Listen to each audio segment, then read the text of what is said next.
sur ma chaîne pour votre lecture intuitive de ce mois de novembre 2022. J'espère que vous allez tous très très bien. Merci d'être là. Alors, voyons voir ce que l'on a pour vous pour ce mois de novembre. Arcane majeur, il y en a un paquet. On a le fou ici dans votre énergie à vous. On a le diable dans ce que vous désirez le plus. On a la tempérance dans le défi, mais ça ne m'étonne pas. Hein, les deux se regardent. On a les amants dans la vie intérieure, dans la vie sentimentale. On a des deniers, coupe, épée et bâton. Ça va. Alors, on va plonger dedans. L'énergie que vous aviez le mois dernier pour vous influencer durant le mois d'octobre, c'était la tour. La tour vous invitait à changer quelque chose de radical dans votre vie. Ça peut toucher tous les domaines, hein, professionnel, sentimental, familial, amical, tous les domaines peuvent être concernés. Mais quelque chose a été mis en place de manière à changer radicalement votre existence, votre vie. Ce mois-ci, vous avez l'énergie du jugement.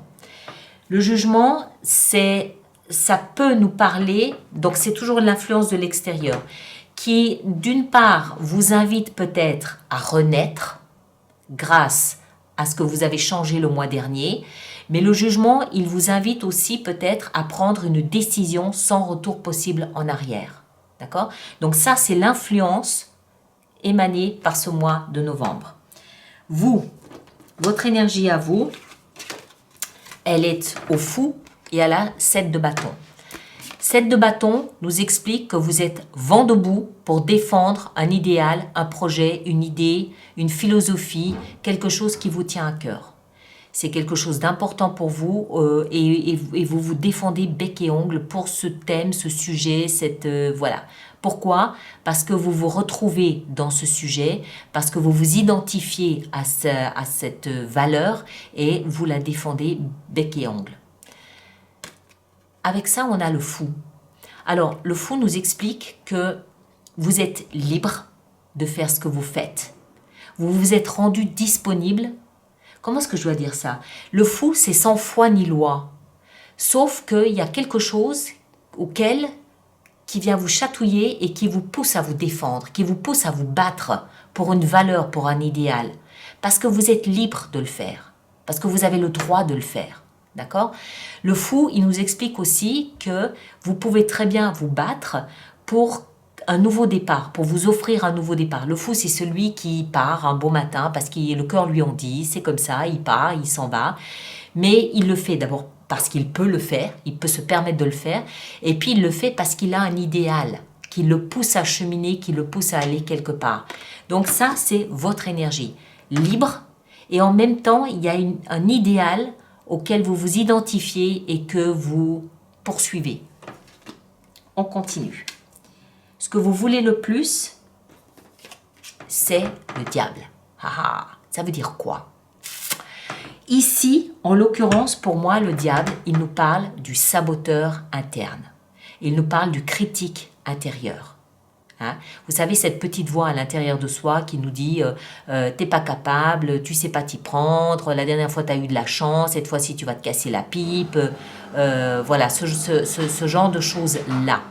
Donc le diable, il est là ici pour nous parler, pour nous rappeler que nous avons ce critique intérieur, ce saboteur intérieur. Il suffit de prendre conscience qu'il est là, qu'il existe, de l'écouter, sans pour autant donner du crédit à ce qu'il va dire. D'accord? C'est dans ce que vous voulez le plus. Moi, je pense que ça peut vous faire peur. Ça peut vous inquiéter. Comment expliquer ça?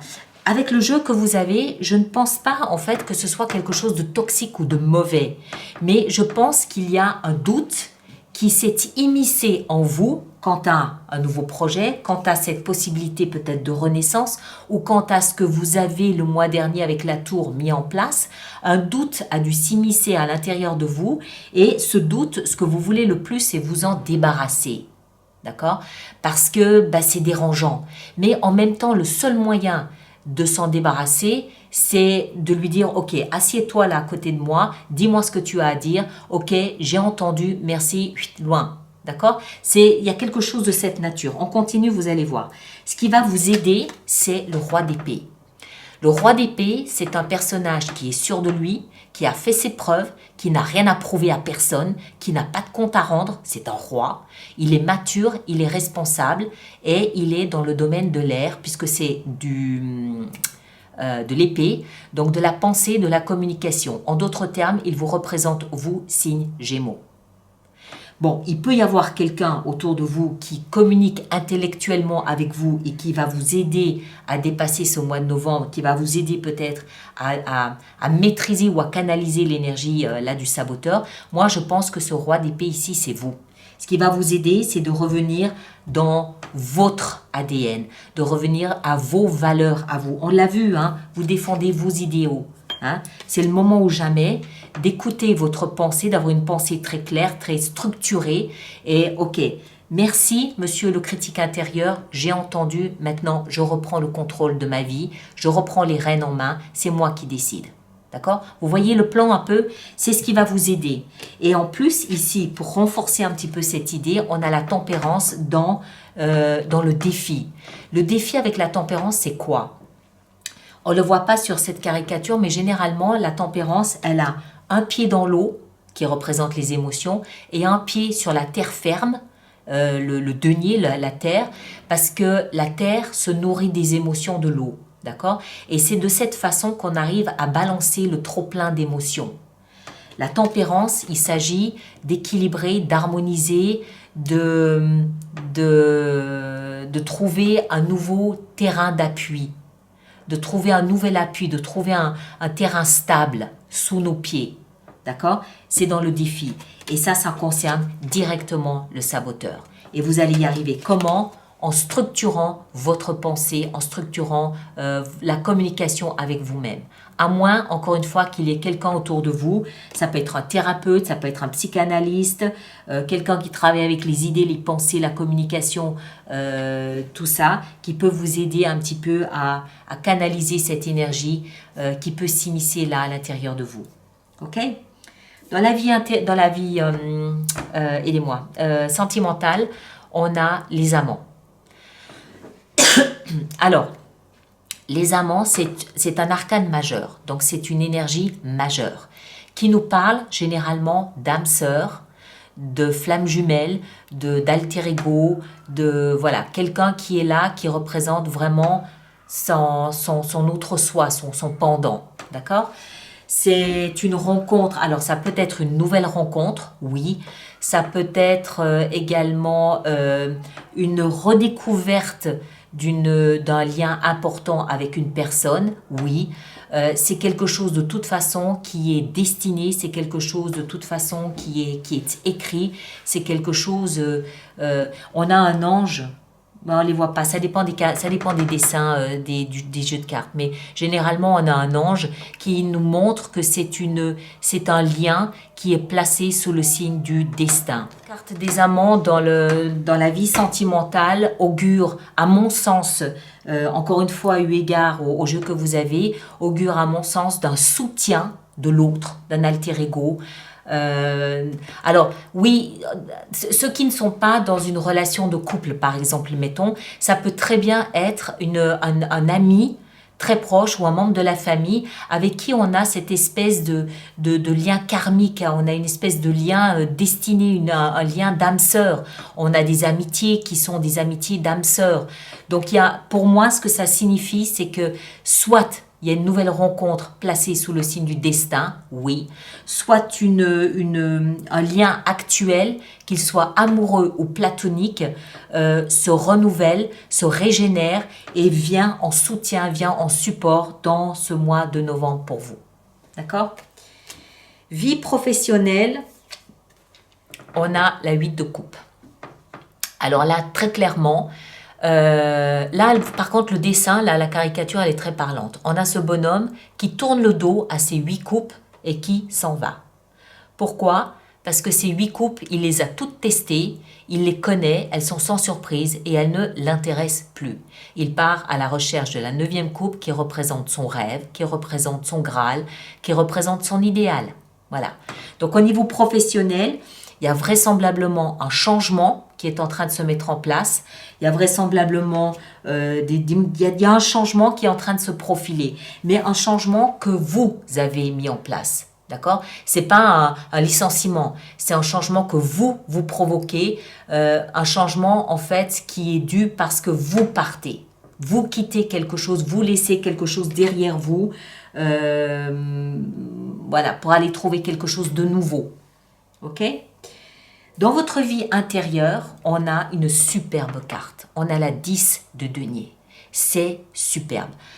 Pourquoi? Parce que malgré ce doute qui s'immisce ici dans votre parcours, dans votre vie, à l'intérieur de vous, 10 de denier, c'est la grande sécurité, c'est la grande stabilité. 10 de denier, alors les deniers représentent déjà tous ceux à quoi on accorde de la valeur. Comme on est dans la vie intérieure spirituelle, ça nous touche nous directement. En d'autres termes, c'est la valeur que vous vous accordez à vous-même. C'est la façon que vous percevez.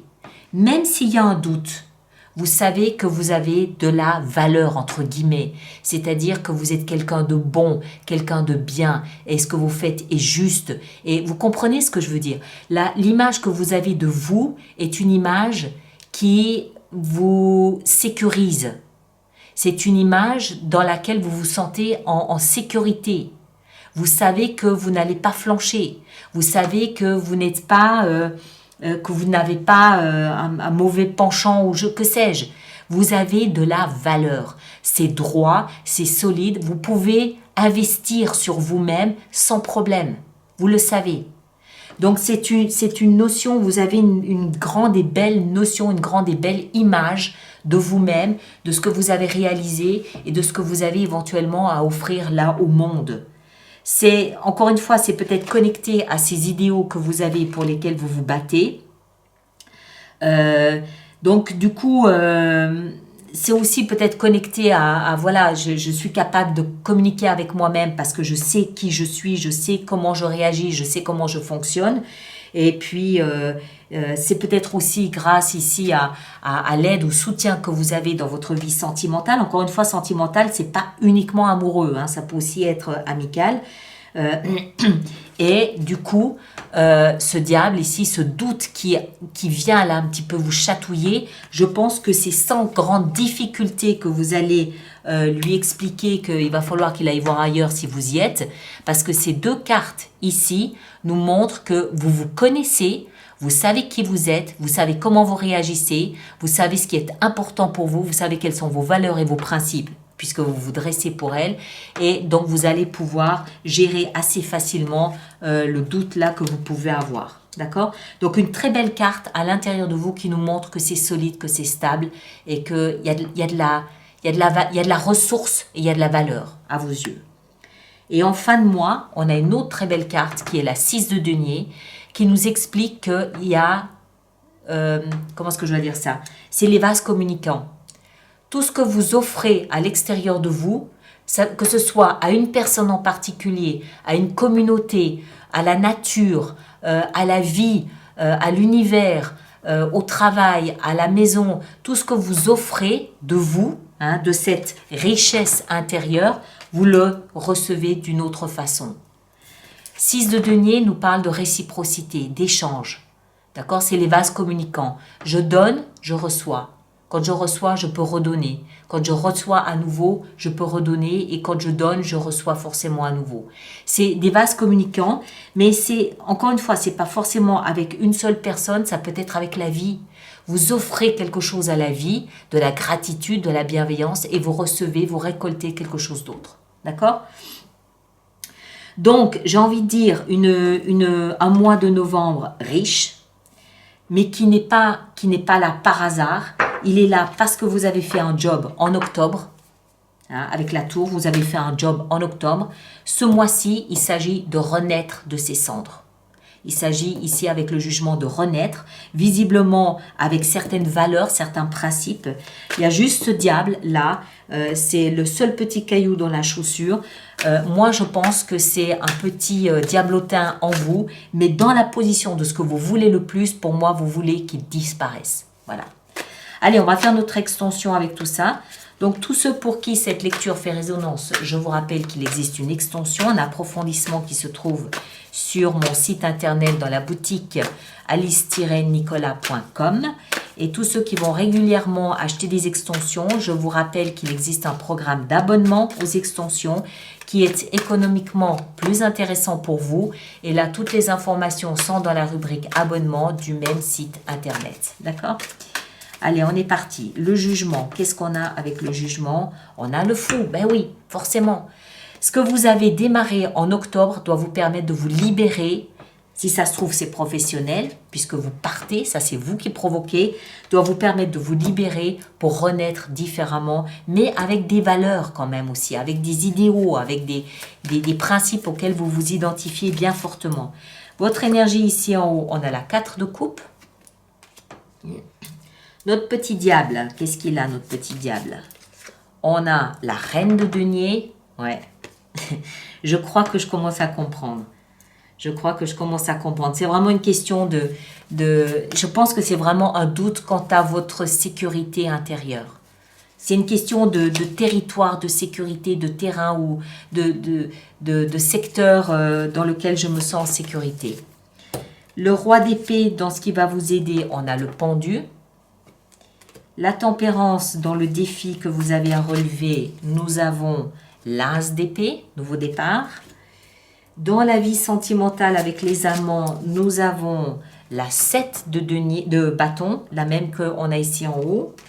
Dans la vie professionnelle avec la 8 de coupe, ce que vous laissez derrière vous, on a l'ermite. Voilà, il y a un peu de réflexion quand même, un peu de quête de sens.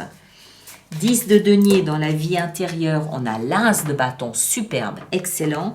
Et en fin de mois, avec la 6 de denier, on retrouve le diable. Oui, je crois que je comprends. Je crois que votre crainte, c'est, regardez ça, magnifique, là derrière, on a le soleil. Je crois que votre crainte, c'est de ne plus avoir... On dirait que vous lâchez une vie pour une nouvelle vie. Mais dans la nouvelle vie, vous avez peur de ne pas avoir autant que vous aviez lors de l'ancienne vie. Il y a quelque chose de cet ordre-là. Mais on va redéfinir, on va rajouter des cartes. Alors, tous ceux qui me rejoignent pour l'extension, le lien est dans la boîte de dialogue là-dessous. Allez voir votre signe ascendant et votre signe lunaire pour personnifier cette lecture. Ça vous donnera d'autres pistes, une autre grille de lecture. Moi, je vous remercie de bien vouloir partager, liker, mais surtout de laisser vos commentaires pour les autres personnes du signe ascendant ou lune en Gémeaux. C'est toujours aidant de savoir comment les autres perçoivent une lecture et comment ils s'y identifient. Et puis, on se retrouve au courant du mois de novembre pour la projection sur le premier semestre de l'année 2023. D'accord ? Portez-vous bien, faites attention à vous et à très bientôt. Merci beaucoup.